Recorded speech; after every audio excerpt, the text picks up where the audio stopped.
So I think you're doing, and Adam will just say next when he wants the next one along, Okay. which I think is not I yet. don't want next on that one. You're okay there? Stephen's first comment is not an Albanian name. Well, No, it doesn't feel like an Albanian name. I'm not an expert. well, I'll explain that. I mean, I'm going to be talking a bit longer than the previous speakers. My book, An Albanian in India, is about an Albanian who left Europe and fought the Portuguese in India, where he was killed in 1546. Apart from Mother Teresa, he is the only other Albanian known to have made a significant impact on the history of India. That's about the only picture of him as well. Nobody knows when he was born or what name he was given as a child. He was given the name Khwaja Safar later in life, as I'll explain soon. Khwaja is derived from a Persian word meaning lord or master. The Albanian word Hoxha is derived from the same Persian word, so I read on Wikipedia. Before telling you about Khwaja's story, I'll tell you how I became interested in him. Next slide, please. Next slide, please. Yeah. Now, this is a map of the west of India, as sort of an old map I found. This place, Diu, is extremely important in the stories. Diu was in the 16th century was probably one of the most major trading posts in India. Kambai, which is up there, was another one, but Diu was extremely important. It was a sort of, it wasn't just Indian trade, it was where all things went from India to all sorts of places. So just bear that in mind. Just to give you some idea what Diu is, that Bombay was down, well, it wasn't there in those days, but Bombay is down there. Surat I'll be mentioning as well, very important, another important trading place. And Goa, which you will all have heard of, is down there. So that's.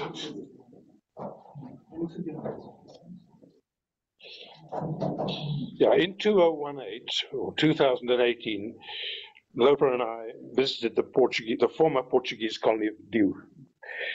It's an island very close to the coast of Gujarat, and Gujarat is sort of there and up a bit. It's very close to the coast of Gujarat, which is in the west of India. It had been a Portuguese possession from the early 16th century until 1961. Long after India became independent, the Portuguese held colonies, including Goa, Daman, and Diu. So there we are. We went on holiday there. Next slide, please.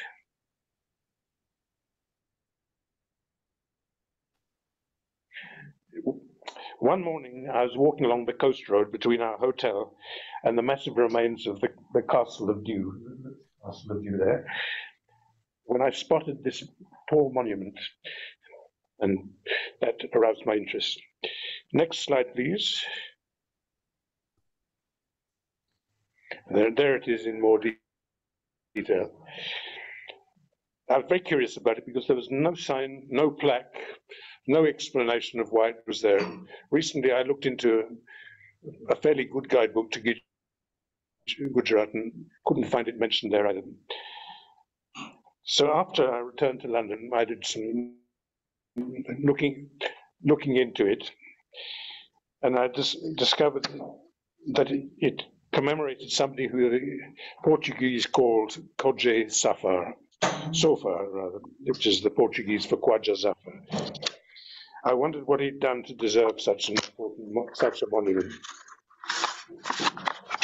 Further research revealed that this man is usually called Khwaja Safar, and even more interestingly, his parents were Albanian.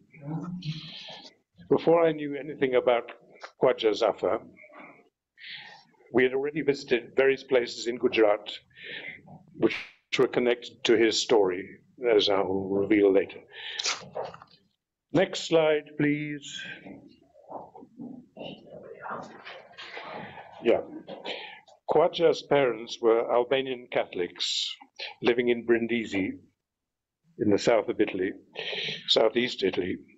Khwaja is described as being a native of Otranto, which is actually the place in Italy closest to the coast of Albania. Otranto was occupied by the Ottomans between August 1480 and September 1481. During this period, citizens unwilling to convert from Christianity to Islam were killed or fled the city. Many were massacred. I don't know whether Khwaja was born before, during, or after the occupation. In any case, he was born a Catholic. As a young man, he went to fight for a while in the Italian wars. Don't ask me anything about the Italian wars, they seem very complicated. There were a series of battles that lasted from 1494 to 1559, that's all I know. But the military experience he gained from fighting in these wars was to prove of great use to him in later life. Khwaja left soldiering to seek his fortune as a trader. He prospered. He had ships sailing both in the Mediterranean and in the Straits of Mecca, which is the Red Sea, really. One day, while sailing in the Red Sea, he was captured by Salman Rais, the admiral of the Mamluk Sultan of Egypt. And now I can't pronounce his name, but I'll have a go. Khwansu al-Huri. This sultan reigned between 1501 and 1517. When the Ottomans invaded Egypt. It's therefore likely that Khwaja was captured on or after 1501, and certainly before 1508, for reasons I'll give later. The Egyptian admiral soon realized that Khwaja was no common or garden merchant, but a man with exceptional talents. Appreciating that his captive was worth more than the cargo he was carrying, Sais gifted to Sultan. It's a very common thing to do in those days. You capture somebody and give it to somebody else. It's not long before the Sultan recognized Khwaja's great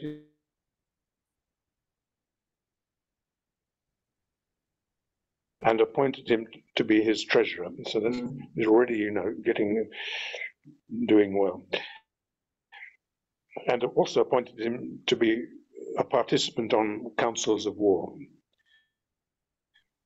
The Egyptians began to resent having a Christian captive who had been given so much power. They complained to the Sultan, who removed Khwaja from his posts and forced him to convert to Islam.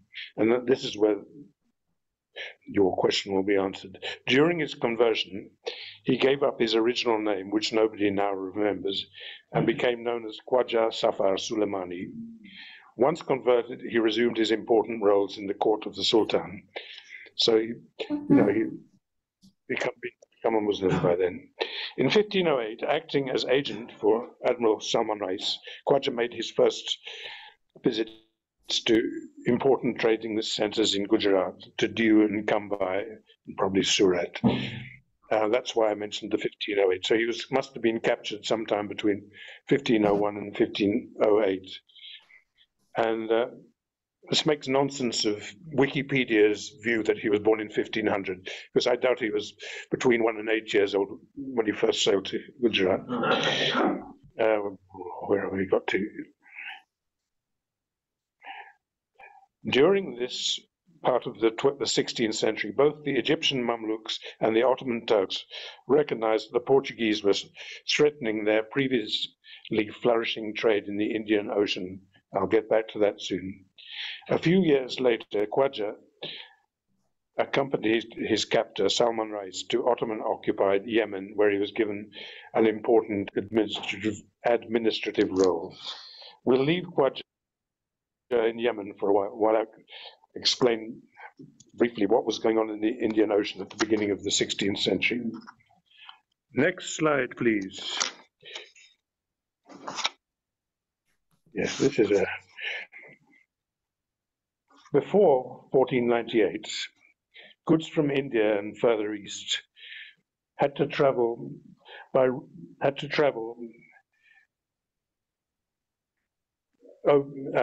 routes that involved overland transport through countries including Egypt, and others. I've given you a couple of possible. Pardon?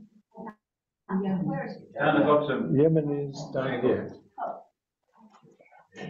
Yes, and where was I? At many stages in the journey, fees had to be paid to middlemen and numerous taxes were levied.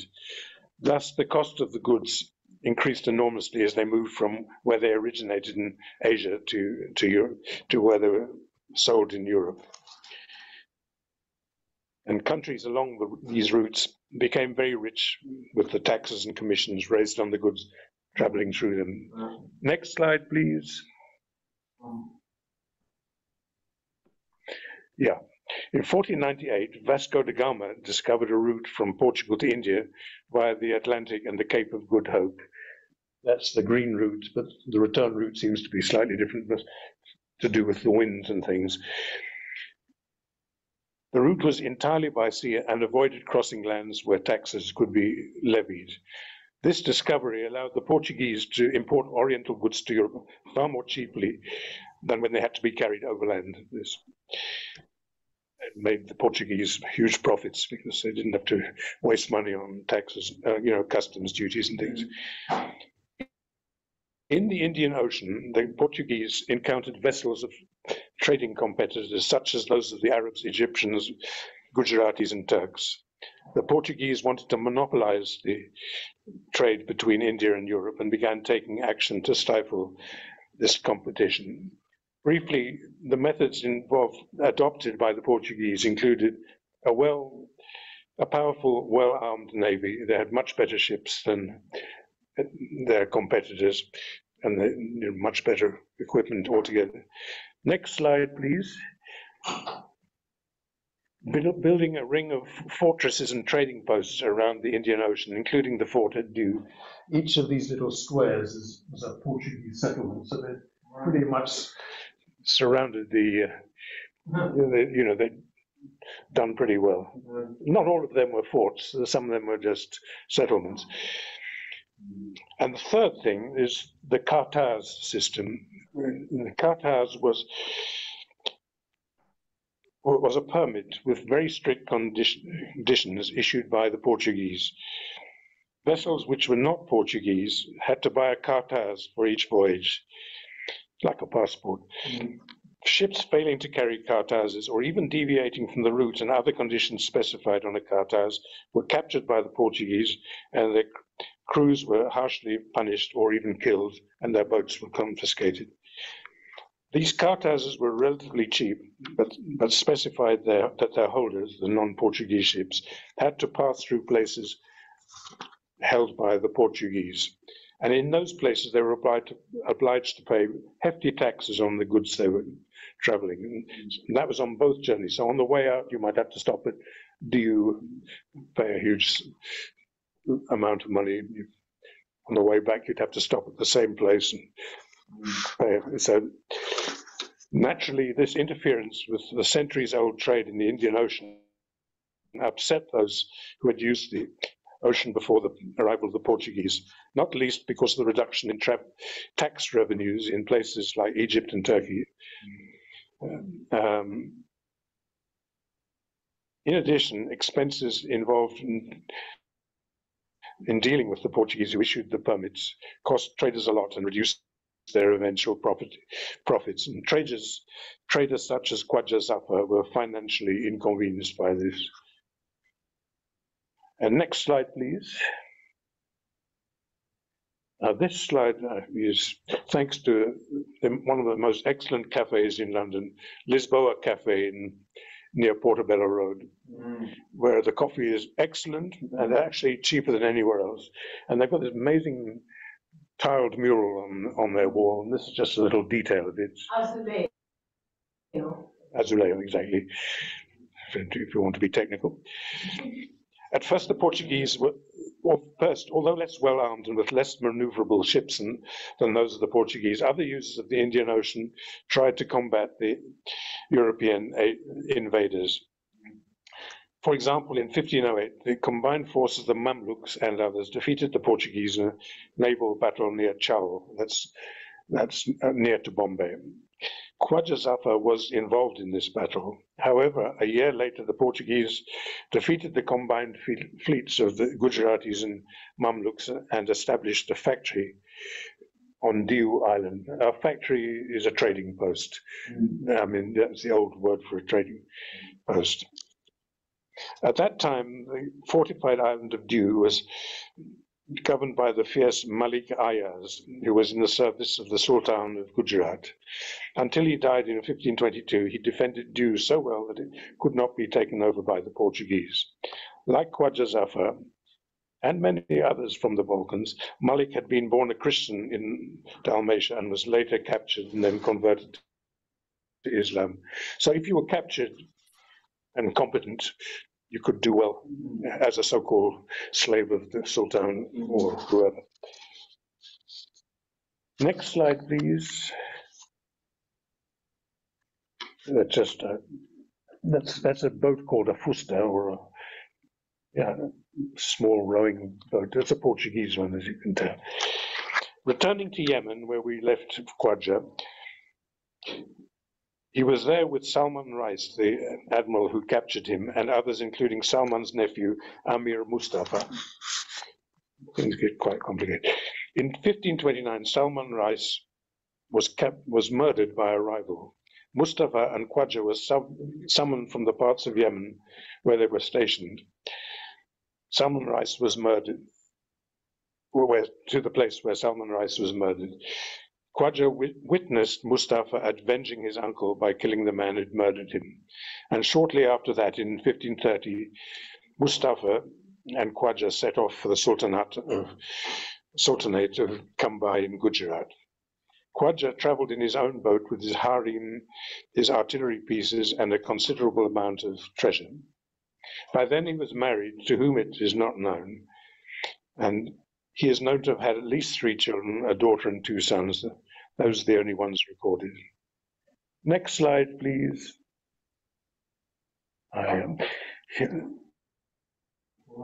So this is the island of Diu, thanks to Google. This is the city of Diu, or town of Diu. The castle is there, where it says Diu Fort. Our hotel was there. And there's now a bridge between the two, but Gogla was also Portuguese territory.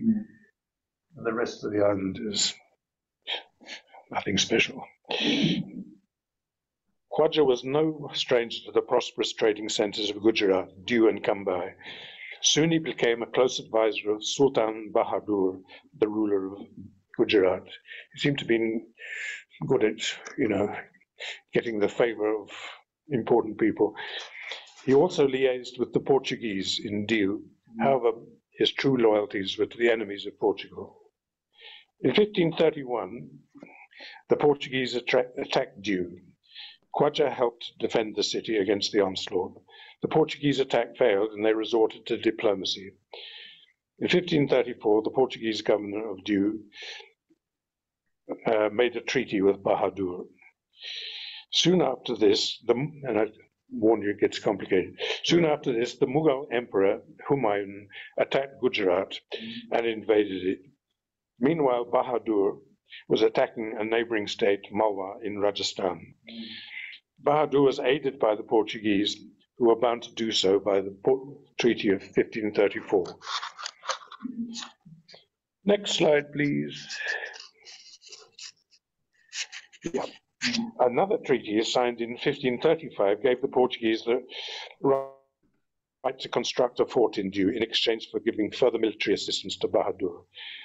The fort, which is largely intact, was completed in 1536. Following this, Bahadur asked Khwaja, our hero, to negotiate with the Portuguese because he wanted to have a wall built to separate the town of Diu from the new Portuguese fortress. Negotiations failed, and Khwaja tried unsuccessfully to sabotage the fort. Next slide, please. Yeah, the town would have been much smaller, but so the wall would have been somewhere here, I suppose.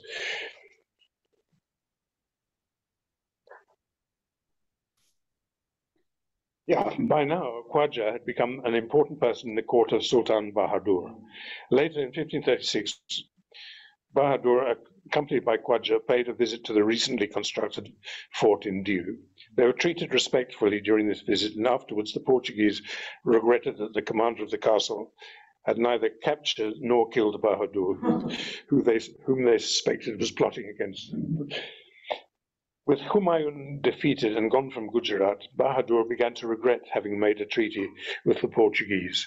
He would have been happier had the Portuguese left their posts in Gujarat. Next slide, please. Oh, yeah, it's fun. The following year, 1537, Nuno da Cunha, then the governor of Portuguese possessions in India, sailed to Diu. Bahadur and Khwaja, who were also in Diu at the time, decided to pay Nuno a visit on his boat. Nuno, not wishing to meet Bahadur because he feared assassination, feigned illness. After Bahadur and Khwaja brazenly boarded Nuno's boat without being accompanied by adequate guards, Bahadur suddenly became frightened and left Nuno's vessel along with Khwaja. The Portuguese, seeing their feared enemy, chased Bahadur's small vessel in other small boats. A fight broke out, and Bahadur was killed and drowned. This is probably Bahadur drowning, and Khwaja would have been in somewhere else. No, that's probably Bahadur drowning. One of these might have been Khwaja, but unfortunately, the picture doesn't come with a caption. The Portuguese, seeing the feared enemies, yes, I've done that. The people of Diu became terrified on hearing about the death of Bahadur. Had Khwaja not reassured them, they might have fled from Diu, and then it would have lost its great value as a trading centre. Am I making sense so far? Next slide, please. That's just a bit of the fort, holiday snap. Sultan Bahadur was succeeded by Sultan Mahmud III. Early in 1538, when Khwaja heard that the Turks were sending a large fleet of ships to Gujarat, he slipped out of Diu along with his family and treasures. He headed to Kambai, where he met up with Sultan Mahmud. At around this time, Khwaja was honored by Mahmud with the title of Khudavand Khan. Roughly speaking, Khudavand means lord and Khan means ruler. In addition, he appointed Khwaja as the governor of the important commercial city of Surat. Thus, the Albanian from the south of Italy became officially recognized as a highly esteemed person in the Sultanate of Gujarat. By June 1538, Khwaja arrived back in Diu, leading an army of between 15,000 and 19,000 men and plenty of heavy artillery. Meanwhile, the Turkish fleet arrived at Diu. The Pasha who commanded them was a Greek, who, like Khwaja, had become a Muslim. The combined forces began besieging the Portuguese castle in Diu. Fierce fighting broke out. Everyone in the fort, men, women, and children, took part in its defense.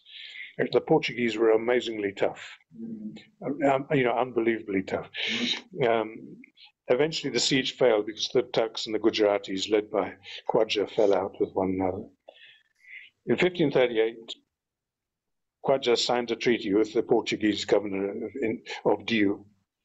It allowed the people of Diu to build this wall which they'd wanted to build between the town and the castle, and agreed that the revenues raised in Diu could be shared 1/3 to the Portuguese, 2/3 to Sultan Mahmud. So it was quite a good deal. Sorry to interrupt you. Adam, were they able to communicate in Portuguese, do you know, or how did they communicate? That's a very good question. We didn't have the answer to. No. I just wondered how they negotiated. I never thought of that, but Good translators. Yeah, oh yeah. oh yeah, they probably had. Yes, I think that's right. No, I don't think Italian wouldn't have been. Actually, I've just been reading about Tom Corriott, who travelled to walk to India, and there were a lot of people who could translate. Yeah. I mean, it wasn't. There's a lot of translators. Yeah, and other early travelers to India. Because the languages are so different. Yeah. And some of them, some people learnt a lot of languages. Yeah. Yep. Next slide, please. Now, this to me is the most amazing thing. After the failed siege, 3 huge Turkish cannons were transported to the upper fortress of the city of Junagadh in Gujarat, where they can be seen today. Very fortunately, when we were in Junagadh in 2018, without knowing anything about this story, I took a picture of one of these cannons, and here it is. And apparently there is Arabic writing on that, which explains who made the cannon and when. In the book, I've mentioned what it actually says. But I had no idea when I took this picture that. I thought just a nice old cannon, in a fortress, an old fortress. I thought take a picture, but I had no idea that this was at all relevant to anything I'd do in the future. But there it is. So we saw those in 2018. Next slide, please. Oh, yeah. By 1539, the Portuguese had rebuilt their damaged fort. And a year later, Khwaja, now, our hero, now governor of Surat, supervised the construction of a new castle in Surat, to replace the one destroyed by Portuguese raiders a few years earlier. Khwaja's castle, which was impregnable to attacks by the Portuguese and other enemies of Gujarat, has recently been beautifully restored, and we have visited it on 2 occasions. Next slide, please. Oops, what does that mean? It's my battery, or it's not my pacemaker.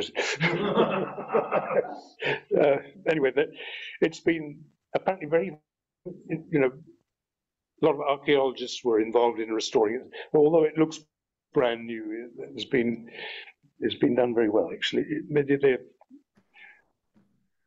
done it faithfully. So we've been there twice, and I had no idea. At the entrance, it says this fortress is built by Kudavan Khan. But I didn't, until I looked into this book, I had no idea that Kudavan Khan was Khwaja Safar. So, he was Kudavan Khan as far as I was concerned. But he was actually our hero from Otranto. And in the book, I've quoted descriptions of the incredibly complex building techniques that we used. Next slide, please. Yeah. Since the arrival of the Portuguese in the Indian Ocean, the Gujaratis and Khwaja in particular had been resenting restrictions imposed by the Europeans. The Portuguese were damaging their trade, as I've explained before.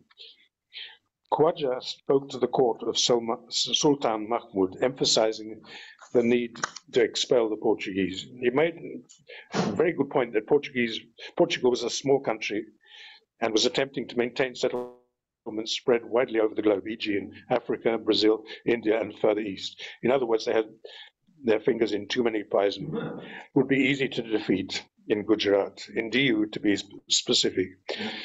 Khwaja had ambitions to become the island's governor and to benefit from the revenues raised there, but he saw rather underestimated their strength. Meanwhile, the wall in Diu had been removed, probably by the Portuguese.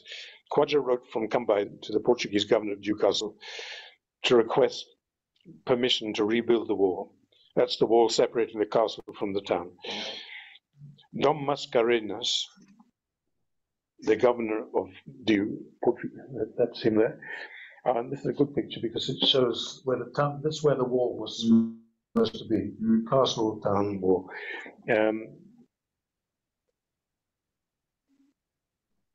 He wrote to the governor numerous times, and his requests were turned down. Because the governor correctly thought that the desire to build a wall was a precursor to an attack on his fort. Khwaja arrived in Diu in early 1546 with a large force and much artillery. At the same time, a well-armed Turkish force arrived in Diu. They commenced besieging the fort. Almost overnight, Khwaja's forces built an earth wall between them and the fort. The Portuguese were amazed to see how well it was engineered. It was covered with material to protect it from bullets and cannonballs, and was sturdy enough to support the 60 cannons that Khwaja mounted on it. The outnumbered and poorly provisioned Portuguese, whose bravery was remarkable, exchanged fire with their enemies, despite supplies becoming perilously low in the fortress. During the prolonged conflict, the military experience that Khwaja gained as a young man fighting in Europe paid dividends. Unlike his allies, he understood how Portuguese or how European soldiers fought.